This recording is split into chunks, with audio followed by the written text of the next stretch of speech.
오늘 이 시간 우리에게 주시는 하나님의 말씀 요한복음 12장 12절로 19절의 말씀을 봉독해 드리겠습니다. 그 이튿날에는 명절에 온 큰 무리가 예수께서 예루살렘으로 오신다는 것을 듣고 종려나무 가지를 가지고 맞으러 나가 외치되 호산나 찬송하리로다 주의 이름으로 오시는 이 곧 이스라엘의 왕이시여 하더라. 예수는 한 어린 나귀를 보고 타시니 이는 기록된 바 시온 딸아 두려워하지 말라 보라 너의 왕이 나귀 새끼를 타고 오신다 함과 같더라. 제자들은 처음에 이 일을 깨닫지 못하였다가 예수께서 영광을 얻으신 후에야 이것이 예수께 대하여 기록된 것임과 사람들이 예수께 이같이 한 것임이 생각났더라. 나사로를 무덤에서 불러내어 죽은 자 가운데서 살리실 때 함께 있던 무리가 증언한지라. 이에 무리가 예수를 맞음은 이 표적 행하심을 들었음이로라. 바리새인들이 서로 말하되 볼지어다 너희 하는 일이 쓸데없다. 보라 온 세상이 그를 따르는도다 하니라. 아멘. 복된 주님의 날 오늘 특별히 종료주일, 고난주일로 주님의 십자가의 순환을 기억하는 그 한 주간이 시작되는 주일날 또 예배드리는 그 은혜가 우리 안에 주님의 십자가를 더 강력히 묵상하면서 한 시간 주님 그 보좌 앞으로 더욱더 가까이 나아가는 우리 모두가 되시길 주님의 이름으로 축원합니다. 아멘. 오늘 우리가 말씀을 나눌 이 본문은 잘하시는 말씀이죠. 그리고 예수님이 이제 생애 이 세상에서 공생의 활동을 하시고 육신에 있고 육신의 몸으로 이 세상에 사실 때 그 마지막 한 주간이 이제 시작이 되는 그 십자가를 걸어가시는 우리를 구원해 주시는 그 구속사의 어떤 절정에 향해 나가는 그 대사건이 펼쳐지게 되죠. 6월절 이스라엘 사람들이 지키는 그 3대 절기 가운데 아주 큰 축제고요. 6월절을 우리가 쉽게 이렇게 이해하기 위해서 와닿기 위해서는 우리의 그 광복절, 독립기념일 같은 그런 느낌이라고 생각하시면 된다고 말씀을 몇 번 드렸잖아요. 나사로가 죽었다가 나흘 만에 이제 예수님이 살리시잖아요. 그죠? 처음 들어보시는 거 아니죠?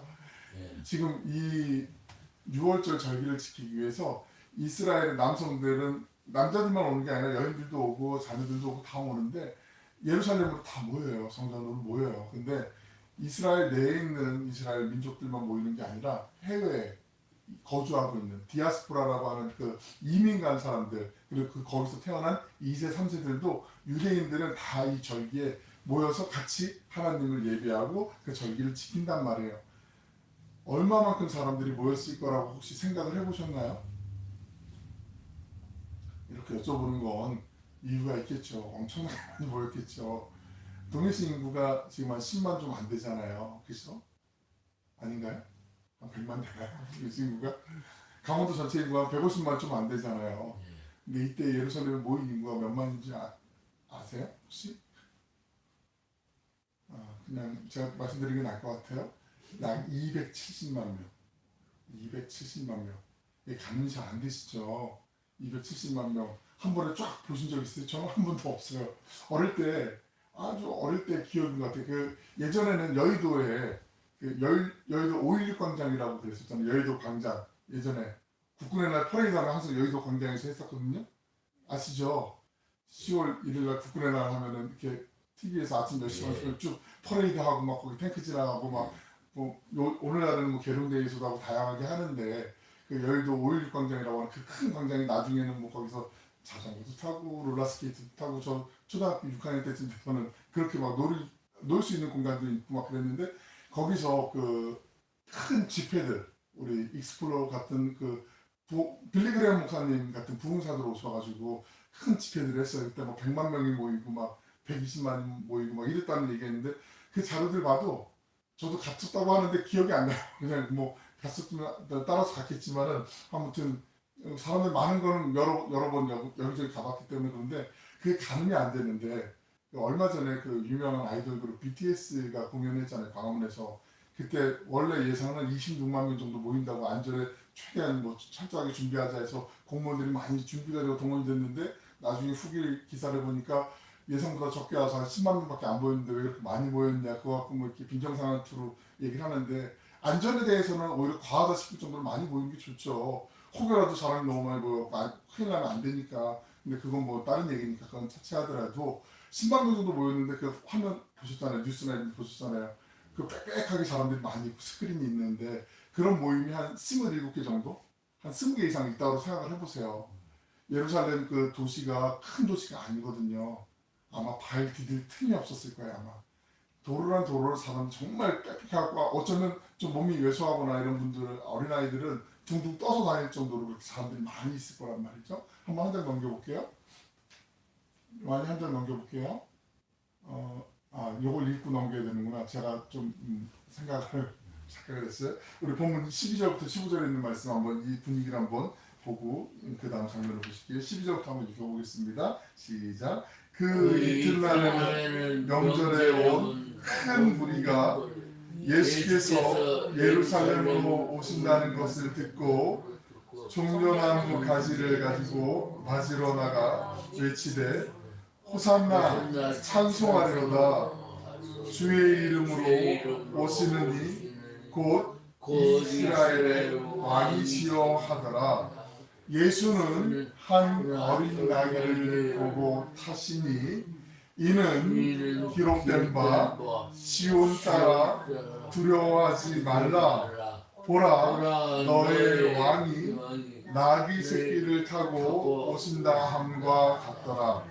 아멘. 유대 그 역사학자 요세푸스의 이야기거든요. 270만 정도 모였다는 게 한번 넘겨볼게요. 그 도시 자체에 그 크지도 않은 그 도시에 270만 명이 모여 있어요. 그리고 독립기념일과 같은 최대의 명절이에요. 많은 군중들이 모여 있는데 그때 사람들이 소식을 전해 듣게 돼요. 옆에서 막 전달해서 들리게 된 소문이 뭐냐면 나사로라고 하는 사람이 예수님이라는 인물이 있는데 그 예수님이라는 사람이 나사로를 죽은 다음에 살려내셨대. 그런 얘기가 막 들려요. 누가 죽었는데 살아났어요.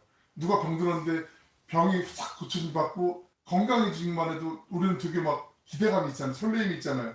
야, 저분이 우리 근처에 있으면 아플 때 가서 고쳐달라고 하면 금방 쌩쌩해지겠는데 막 그런 기대감이 있을 거 아니에요. 근데 죽은 사람이 살아났다는 얘기를 들어요. 지금 이스라엘 사람들은 우리 일제강점기로 따지면 일본, 로마의 식민지가 되어 있는 상태거든요. 지금 모진 구박도 받고 있고 정말 서러운 가운데 막 이렇게 핍박 속에 있어요. 먹을 게 없어서 처절한 삶을 살아가고 있는 그런 상황인데 270만 명이나 되는 많은 군중이 모여 있어요. 이때 당시가 독립기념과 같은 의미가 있는 6월절이기 때문에 로마에서는 그 초소마다 경계 근무를 아주 예민할 정도로 아주 민감하게 지금 사람들을 예의주시하고 있단 말이죠. 어디 민란이 일어나거나 폭동이 일어날지 모르기 때문에 조심조심하고 있는데 지금 군중들 막 이구동성으로 막 수문수문하던 소문이 쫙 퍼지게 되는 거죠. 야, 들었어. 예수라는 사람이 있는데 예수라는 분이 그 죽은 사람 살려냈대. 우리 이제 끝났어. 우리 전쟁이 일어나면 우리가 죽어도 저분이 다 살려줄 수 있어. 우리가 이제 로마를 이길 수 있어. 막 그런 기대감이 있지 않겠어요? 그런 생각까지는 안 했었으니까 충분히 있을 수 있단 말이에요. 사람들 마음속에 지금 막 흥분하고 있는 상태란 말이죠. 지금 민심이 걷잡을 수 없이 막 이렇게 점점 일어나고 있는 상태예요. 그때 사람들이 예수님을 막 오시는 걸 기다리고 있는데 그때 손에 무엇을 드냐면 종려나무 가지를 들어요. 종려나무. 이 종려나무 가지를 듣는다는 게 나뭇가지 이렇게 겉옷을 벗고 예수님 오실 길을 이렇게 깔아드리고 막 양탄자 이렇게 레드카펫 깔듯이 깔아드리고 종려나무까지를 흔드니까 저기 환영인파들이 모였고 저렇게 하나보다 우리는 그렇게 생각할 수 있는데 이게 상징적인 의미가 있어요. 주전 보시면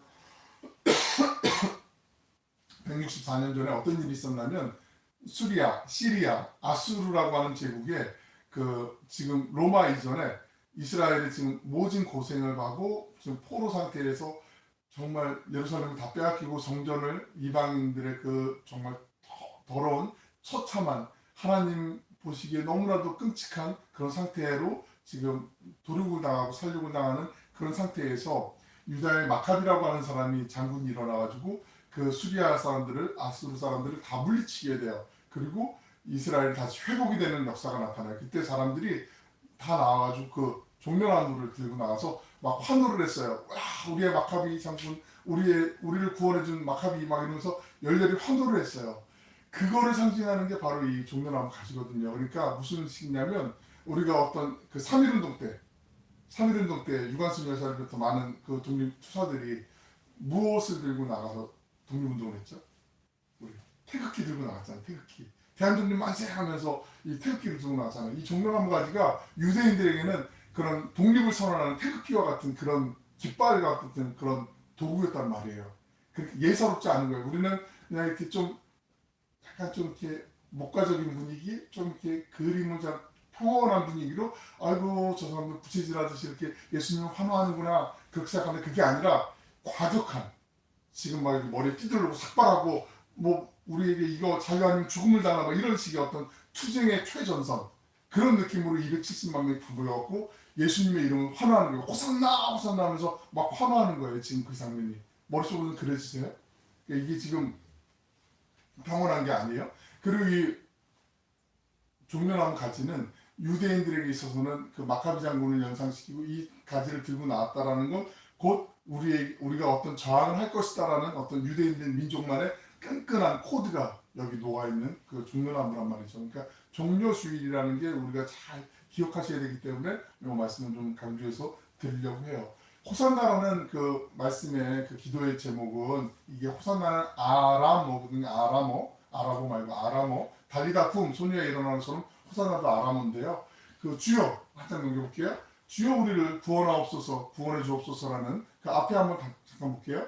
그 앞장 호산나 찬송하리로다 주의 이름으로 오시는 이 곧 이스라엘 왕이시여라고 이렇게 군중들이 외치게 되잖아요. 이 호산나라는 이름의 뜻은 한 장 넘기시면 주여 우리를 구원해 주옵소서라는 이 기도문인데 시편에도 있는 기도문인데 이게 약간 같은 말이지만 뉘앙스가 좀 다른 게 있어요. 두 가지 세 가지의 뜻이 있는 게 있어요.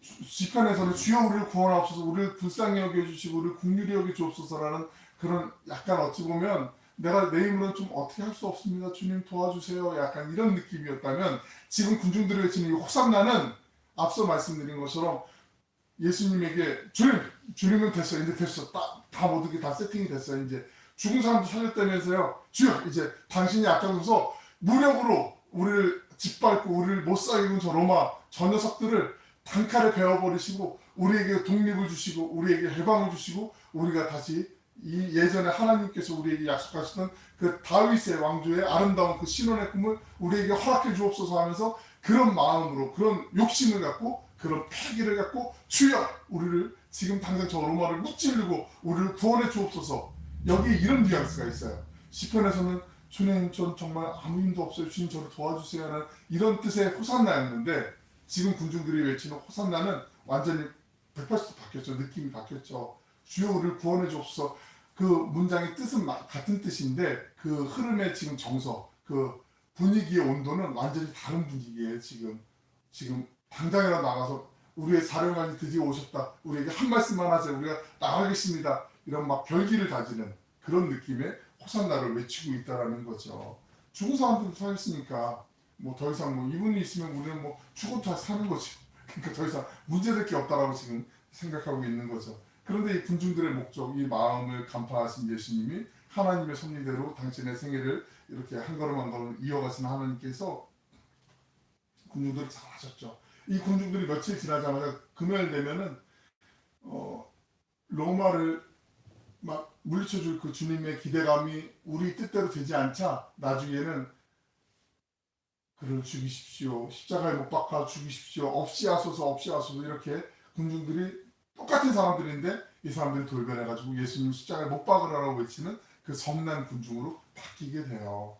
그러니까 사람이라는 게 그런 것 같아요. 우리 똑같은 사람인데 자기 스스로를 봐도 그렇잖아요. 우리의 마음에 하루에도 몇 번씩 또 변덕이 있을 수도 있고 뭐 몇 날 언제는 이랬는데 지금 몇 달 지나고 몇 년 지날 때 또 성품이 또 이렇게 바뀔 수도 있고 하기 때문에 언제나 우리가 그리스도의 그 장성한 분량에 이르기까지 주님을 닮아가려고 몸부림치는 거, 애쓰는 거 이게 정말 중요하구나 다시 한번 우리가 볼 수 있잖아요. 며칠 사이에 이 예수님을 환호했던 이 군중들이 정말 예수님을 저주하는 입장으로 바뀌게 된단 말이죠. 우리가 계속 이제 보시겠는데 근데 이때 예수님께서 이런 해악, 이런 위트가 있으실까 싶을 정도로 예수님의 그 입성하시는 모습이 만약에 로마를 물리치고 이스라엘의 독립을 주시기 위해서 유대의 독립을 주시기 위해서 그 많은 군중들이 270만 명이나 되는 그 많은 군중들이 모여있는 그 자리에 들어오신다면 개선장군처럼 어떤 모습으로 올까요? 갑옷도 입고 늠름한 모습으로 뭐 백마를 타거나 아니면 전차를 타거나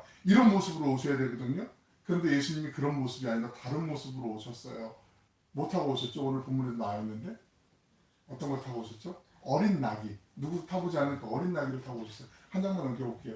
어린 나귀를 타고 오신 보고 타시니 어린 나귀. 마치 이런 거예요. 지금 드디어 우리가 전쟁할 때가 왔다. 자, 나를 따르라 하면서 막 말을 끄고 막 갑옷을 입고 막 돌격 앞으로 이렇게 나가야 되는 그 장수가 있는데 그 장수가 지금 맨 앞에서 따르릉 따르릉 피켜나세요. 자전거가 나갑니다. 따르릉 어린아이가 타는 세발 자전거 타고 앞에 나가 있는 거하고 똑같은 모습이에요. 연상이 되세요? 나를 따르라 하고 탱크를 타고 나가야 되는데 지금 세발 자전거 타고 지금 앞에서 나를 따르라 이런 모습하고 되게 웃기는 그런 모습이라는 거죠. 그러니까 로마의 병사들이 봤을 때 로마의 그 지금 서무만 경기 경무를 쓰고 있는 그 병사들이 봤을 때는 동네 바보형 아닌가? 약간 이런 느낌이 받을 수도 있을 정도로 저 밀란이 지금 막 일어날 것 같은 막 지금 첨예한 분위기라고 막 보고를 해야 될 것 같은데 예수님이 딱 등장했는데 저 사람들이 지도자라고 하는 모습이 딱 보이는데 정말 나귀 어린 나귀에 발이 질질 끌릴 것 같은 그런 모습으로 털레털레 이렇게 나오시는 모습이란 말이죠. 한 장 넘겨볼게요. 지금 이 행동화된 비유, 이것을 행동화된 비유라고 얘기하는데 구약의 예언자들이 이런 모습을 많이 보였어요. 말을 직접 전달하지 않고 그냥 행동으로 우리의 모습이 이럴질 거야. 지금 상태가 이런 상태야라고 예언자들이 선지자들이 이렇게 보여진 모습이 있는데요. 제일 먼저 우리가 잘 알고 있는 이사야 선지자 보면 20장 1절부터 6절에 보면 3년 동안 맨발과 맨몸으로 3년 동안 벌거벗은 모습으로 그렇게 이스라엘 사람들에게 다녔어요. 우리나라가 이제 드디어 망해서 지금 유린당하고 이런 처참한 모습으로 지금 이렇게 살아가게 될 것이다 라고 이렇게 백성들 앞에서 이렇게 아수르가 우리를 침공할 거야 라면서 그냥 행동화된 비유로 이렇게 모습을 보여줬어요. 그리고 예레미야 선지자, 눈물의 선지자인 예레미야 선지자가 이렇게 보여줬어요. 백성들 앞에서 옹기를 탁 깨뜨려요. 옹기 그릇 아시잖아요. 산산조각 나잖아요. 우리 이스라엘 민족이 지금 이렇게 다 깨진 옹기처럼 다 조각 날 거야. 우리가 뿔뿔이 흩어지게 될 거야. 우리가 지금 처참한 모습을 당하게 될 거야. 그렇게 지금 보여주는 선지자들의 모습이 있었어요. 예수님께서 만약에 자 여러분 지금 흥분하지 마시고요. 잠깐 침착하시고요. 저는 하나님의 말씀을 순종하기 위해서 이 땅에 온 하나님의 아들이 맞고요. 여러분 제가 여러분의 모든 죄를 대신해서 십자가를 지기 위해서 이곳에 왔어요. 라고 이렇게 만약에 말씀을 전해주셨다라면 그러면 사람들이 에이, 무슨 웃기지 마세요. 농담하지 마세요. 지금 예수님 지금 로마 사람들 속이시려고 지금 일부러 지금 트릭을 하시는 거죠. 지금 이게 거짓말 하시는 거죠. 우리 안 믿어요. 명령만 하세요. 아마 사람들이 아마 이랬을 수도 있어요. 왜냐하면 사람들의 마음속에는 내가 믿고 싶은 대로 믿고 내가 생각하고 싶은 대로 생각하고 내가 받아들이고 싶은 대로 그 말을 이해하려고 하는 그런 확증 편향적인 생각들이 많이 있거든요. 이런 군중들이 모였을 때 그 민심은 오히려 더 그런 확증 편향적인 생각들이 더 강할 수 있는데 예수님이 그 모든 것을 장면을 머릿속으로 싹 지워버리시고 그냥 나귀를 타심으로 그들의 생각을 다 녹여버리시는 거예요. 나귀는 성경의 나귀는요 평화를 상징해요. 평화. 전쟁을 상징하는 동물은 말이에요.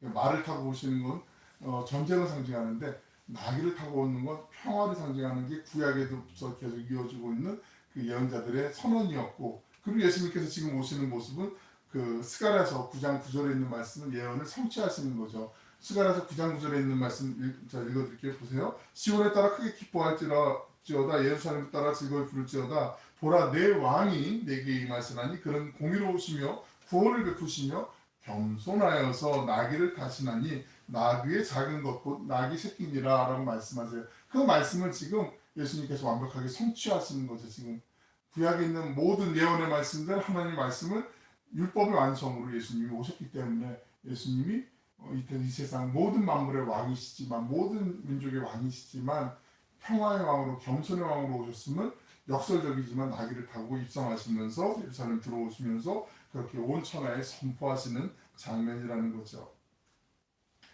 이 사람들의 그릇된 메시아관을 예수님이 철저하게 바꿔주세요. 그러면서 한 장만 넘겨볼까요? 예수님이 말을 타고 오시는 게 당연한 모습인 것처럼 사람들은 생각했는데 오히려 정말 초라한 우스꽝스러운 모습으로 나귀를 타고 이 땅에 오셨어요. 어쩌면 정치적인 해방이 아니라 우리의 죄와 사망을 깨뜨리기 위한 진정한 메시아로 오셨음을 예수님이 역설적으로 사람들 앞에 드러내 주시는 그런 모습이라는 거죠. 안타깝게도 길가에서 겉옷을 벗어서 깔고 호산나를 외쳤던 무리들뿐만 아니라 가장 가까이에서 예수님을 모셨던 사람들 있잖아요. 제자들이 있잖아요. 그 제자들도 예수님의 이 뜻을 알지 못했어요. 본문 16절에서는 그 제자들의 모습을 이렇게 훗날 기억을 하고 다시 한번 증언을 하죠. 함께 16절 말씀 읽겠습니다. 시작. 제자들은 처음에 이 일을 깨닫지 못하였다가 예수께서 영광을 얻으신 후에야 이것이 예수께 대하여 기록된 것임과 사람들이 예수께 이같이 한 것임이 생각났더라. 그 제자들도 지금 사람들이 막 웅성성하면서 드디어 예수님이 우리를 개방해 주실 메시아구나. 야 정말 잘됐다. 이제 이때를 우리가 보는구나. 막 흥분해 있고 막 이랬을 때 제자들도 아마 그 옆에서 그 분위기에 도취돼서 어이구 우리 주님이 드디어 로마를 무찌르시는구나. 그럼 우리는 뭐하지? 너는 영이 정할래? 난 좌이 정할까? 넌 우이 정할까? 뭐 이런 식으로 자기들 나름대로 이런 생각, 기대치가 있었으니까 예수님이 정말 겸손의 왕으로 평화의 왕으로 이 땅에 오셨던 것을 나중에 십자가에 달려 돌아가시고 부활하신 다음에 그 이후에 이제 영광을 얻으신 다음에 제자들도 깨닫게 되었다라고 그렇게 얘기하는 거죠. 우리 안에 예수님을 믿는 게 어떤 조건이 있다면 어떤 기대치가 인간적인 어떤 기대치가 있다면 우리의 모습도 이럴 수가 있어요. 내가 예수님 믿으니까 내 예수님께 뭐 하니까 하나님이 이거 해주셔야 돼 이런 목적이 있고 이런 기대치가 있다면 어쩌면 제자들처럼 예수님이 본래 오신 그 목적을 바라보지 못하고 우리의 눈이 욕심으로 눈이 가려져서 주님의 뜻을 헤아리지 못하는 그런 경우들 얼마든지 우리의 신앙생활하면서 겪을 수 있게 되는 거죠. 예수님의 예루살렘 입성하시는 모습을 보면서 바리새인들과 유대의 종교 지도자들이 탄식하는 장면이 19절에 나오게 되거든요. 함께 읽겠습니다. 시작. 바리새인들이 서로 말하되 볼지어다 너희 하는 일이 쓸데없다. 보라 온 세상이 그를 바라는도다. 유대 지도자, 종교 지도자들이 군중들이 이렇게 예수님에 대해서 열광하는, 환호하는 모습을 보면서 자기들이 좀 인기를 누리려고 했는데 자기들의 기득권이 있었는데 야 이제 다 틀렸어. 일 다 틀어졌다. 이제 어쩔 수 없다. 사람들 마음 다 예수께로 갔다. 어쩔 수 없다. 푸념 섞인 얘기를 하는 거예요. 그러면서 이들이 얘기하는 것 중에 우리 유대민족뿐만 아니라 보라 온 세상이 그를 따르는도다. 이게 결국은 온 세상의 구주로 예수님이 오셨음을 이 대적하는 이 바리새인들을 통해서 이 유대의 종교 지도자들을 통해서 그 확증되는 그런 표현이 지금 나타나고 있는 거죠. 어찌 보면 예수님이 온 세상의 구주이심을 무의식 중에 고백하게 되는 그 역설적인 아이러니가 지금 나타나게 되는 거예요. 바리새인들의 이 한탄을 역사적으로 입증이라도 하듯이 그 20절에 보면은 이제 이방인들이 예수님께 찾아오게 돼요. 이방인들 몇 명이 찾아온 게 뭐가 대수냐라고 생각하는데 그때부터 온 이방을 향해서 복음이 이제 증거되어지는 어떤 확장이 이제 성경 안에서 나타나게 되는 거죠. 예수님께서 헬라 사람들 방문을 받으시면서 23절에 보시면 인자가 영광을 얻을 때가 왔도다라고 이렇게 말씀하고 계세요. 십자가에 달려 이제 우리 모든 죄를 대신해서 돌아가시기 위해서 이제 돌아가실 때가 되었다. 만민을 구속하실 때가 되었다라고 이렇게 선언하시는 거죠. 그리고 이들을 위한 예수님에 대한 응답은 요한복음에서는 이제 마지막으로 공생애를 사주면서 마지막 공적인 가르침이 이제 계속되게 돼요. 물론 개인적으로 부활 후에 마가의 다락방에서 제자들을 만나면서 말씀을 나누시기도 하지만 공식적으로 이제 요한복음에서 모든 사람들을 향해서 예수님이 주신 큰 가르침 중에 한 가지 마지막 가르침이 이제 등장하게 되는데 그 말씀이 그 유명한 24절에 있는 말씀이에요. 우리 한번 그 가운데 있는 말씀 내가 진실로 같이 한번 읽어보실게요. 시작. 내가 진실로 너희에게 이르노니 한 알의 밀이 땅에 떨어져 죽지 아니하면 한 알 그대로 있고 죽으면 많은 열매를 맺느니라. 아멘. 한 알의 밀이 땅에 떨어져 죽지 아니하면 한 알 그대로 있고 죽으면 많은 열매를 맺느니라. 이거 우리 잘 아시잖아요. 그죠? 감자도 심을 때 씨감자 있잖아요. 씨감자 보통 감자 하나 갖고 몇 쪽을 내시잖아요. 그래서 심잖아요. 그러면 감자가 그 몇 쪽 낸 감자를 심어가지고 그 속에서 감자가 몇 개 정도 나오죠? 최소한 20개, 30개 막 나오죠. 주렁주렁 달리잖아요. 한 알의 밀이 땅에 떨어져 죽으면 그 밀, 거기서 한 알인데, 밀알 하나인데, 이게 죽고 나서 싹이 올라오고 나중에 밀 이삭이 펴었을 때는 수십 개, 100개 이상 나오거든요. 벼 이삭도 벽씨도 심으면 벽씨 하나가 보통 한 120에서 150개 정도 열린대요. 품종에 따라서 조금씩 차이가 있겠지만. 그러니까 성경에 가끔 예수님께서 100배, 60배, 30배 이런 비유를 하시는 게 그게 무슨 현실 말도 안 되는 비유지 이렇게 생각하시면 안 돼요. 오히려 예수님은 겸손하게 말씀하시는 거고 그 이상의 은혜도 있을 수 있다는 거죠. 이게 역설이에요. 되게 역설인데 사람들은 막 주님을 추앙하면서 막 들어 올리려고 하잖아요. 우리의 메시아가 되어 주십시오. 우리의 구세주가 되어 주시고 저 로마를 다 무찌르시는 우리의 대장이 되어 주십시오 하고 막 이거 높이려고 환호하는데 예수님은 오히려 반대로 땅에 떨어져 썩어 죽어서 내가 죽음으로 모든 사람들의 생명을 살리는 미랄이 될 것이다라고 그렇게 말씀하시는 거죠. 예수님이 그렇게 가셨어요. 그 길을 가셨어요. 우리에게 그 십자가의 길, 겸손의 길, 모든 사람을 위해서 살아가시는 그 이타적인 길을 몸소 보여주시고 이 말씀 우리에게 주신 거거든요. 하늘의 미랄이 되어서 살아간다는 거. 이게 내가 드러나면 안 되잖아요. 야, 내가 말이야, 내가 과거에는 내가 라떼 이러면 안 되고 내가 지금 난 아니야. 예수님이 다 하셨어. 하나님이 하셨어. 내가 한 거 아니고 나를 통해서 하나님이 나에서 사용해 주셨어. 이게 하나의 미랄이 되는 거죠. 이게 얼마나 소중한지 아시죠?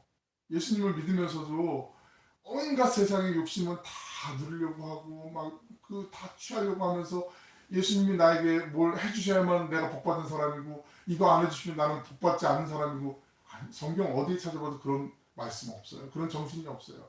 오히려 예수님은 내가 드러나지 않고 그냥 모든 것 다 주님이 하셨으면 고백할 수 있는 그 사람 네가 참 복되구나.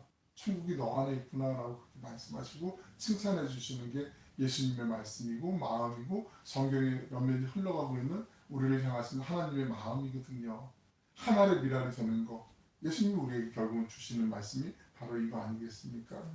우리가 믿고 따르는 예수님이 어떤 분인지 한번 생각해 볼 필요가 있어요. 혹시 우리도 나의 문제를 단번에 이거 한 번에 다 해결해 주셔야 돼요? 그러고서 유대인들처럼 지금 막 그런 기대감으로 예수님을 어찌 보면 나쁘게 표현하면 좀 이용해서 예수님 이거 해주셔야 돼, 이 소원 들어주셔야 돼, 이건 정당하니까, 이건 당연히 해줘야 되니까, 이게 의로운 거니까 이렇게 생각하고 있진 않은지 나의 그런 이기적인 마음을 좀 내려놓고 그 군중들이 막 열광했던 환호성 뒤에 감춰져 있는 예수님의 그 외롭고 쓸쓸하지만 우리를 향하신 모든 인류를 구원하시기 위한 그 십자가의 길을 가신 것을 우리가 바라보면서 묵묵히 따라가는 것 이것이 가장 소중한 것이죠. 한 장만 넘겨볼게요. 주님은 우리에게 이 길을 가자라고 말씀하세요. 다른 길 아니고 화려하고 조명받는 길도 좋지만 그 이면에는 헛헛한 마음, 채워지지 않는 터진 웅덩이와 같은 마음으로 그 사람을 힘들게 하는 거 우리 이미 잘 알고 있잖아요. 그래도 난 그런 길 한번 올라가고 싶고 사람들 앞에서 한번 폼 한번 세게 잡고 한번 내가 의시되고 싶고 내가 한번 이렇게 드러나고 싶어. 그런 마음을 가질 수도 있는데요. 진짜 성경을 제대로 보고 진짜 예수님을 제대로 믿는다면 그 길이 얼마나 허무한 길이고 얼마나 허전한 길이고 얼마나 가치 없는 정말 가치 있는 길이 어디에 있는 것인지 우리가 시선을 더욱더 돌릴 수가 있다는 걸 말씀하고 계세요. 주님이 걸어가신 그 길은 정말 낮아지는 길이죠. 내가 죽는 길이죠. 그리고 오직 주님만 드러나는 길이죠. 우리가 삶의 현장에서 가정에서 내가 죽어 썩어지는 하늘의 미랄이 될 때 비로소 우리를 통해서 주님의 그 놀라운 구원과 생명의 역사가 나타나게 되는 거죠.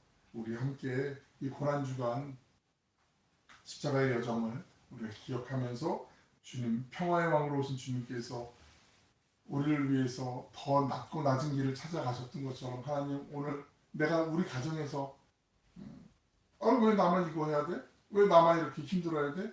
그 마음이 들 때라도 실제로 그럴 수도 있어요. 그럴 때 하나님 오히려 주님이 가신 그 길을 나도 같이 가자고 주님이 동참하자고 이끌어 주셔서 감사합니다. 억지로라도 한번 그렇게 고백해 보는 거죠. 도저히 안 나와 안 돼. 그래서 그 마음 달라고 좀 기도해 보는 거죠. 그리고 내가 만나는 이들에게 하나님 주님의 마음을 품고 주님이 가셨던 그 길을 저도 겸손히 가기를 원합니다. 그러면 내가 죽는 거잖아요. 거기서 싹이 나요. 그 열매가 나게 돼 있어요. 그것 때문에 그 선한 영향력이 내가 만나는 이들에게 전해지게 될 줄로 믿습니다. 우리를 통해서 주님의 영광만이 나타나는 십자가의 그 사랑만이 전해지는 행복한 한 주간 되시길 주님의 이름으로 축원합니다. 아멘. 하겠습니다. 사랑을 내가 풍성하시고 자비로우신 아버지 하나님, 과거 예루살렘의 큰 무리들은 로마의 압제에서 자신들을 당장 구원해줄 정치적인 군사적인 영웅만을 기대하며 종려나무 가지를 흔들고 호산나를 외쳤습니다. 어쩌면 저희 안에도 나의 당면한 문제를 단번에 해결해주고 세상적인 성공만을 바라는 무리의 맹목적인 모습이 숨어있음을 고백하며 회개합니다. 참된 구원자이신 예수님께서 사람들의 환호와 화려한 왕관을 거절하시고 가장 초라해 보이는 어린 나귀를 타심으로 당신 스스로 평화와 겸손의 왕이 되심을 온 천하에 선포하셨습니다. 주님, 제자들조차 처음에는 깨닫지 못했던 저희의 어두운 영적인 눈을 밝히 열어 주시옵소서. 그리하여 세상에 썩어질 왕국을 쫓는 이기적인 욕심을 내려놓고 무리의 환호성 뒤에 감춰진 주님의 외롭고도 거룩한 십자가의 길을 온전히 바라보게 하여 주시옵소서. 이제 우리 모두 주님의 가르침을 따라 내 삶의 현장에서 가정에서 스스로 낮아지고 썩어지는 하늘의 미랄이 되기를 소망합니다. 저희를 향하신 주님의 다없는 사랑을 깊이 묵상하며 십자가를 향해 묵묵히 걸어가신 주님의 겸손과 섬김의 발자취를 따르는 참된 제자가 되게 하여 주시옵소서. 죄인된 우리를 구원하시려 영원한 하늘의 생명을 주시는 평화의 왕 되신 예수 그리스도의 이름으로 기도 올려옵나이다. 아멘. 아멘.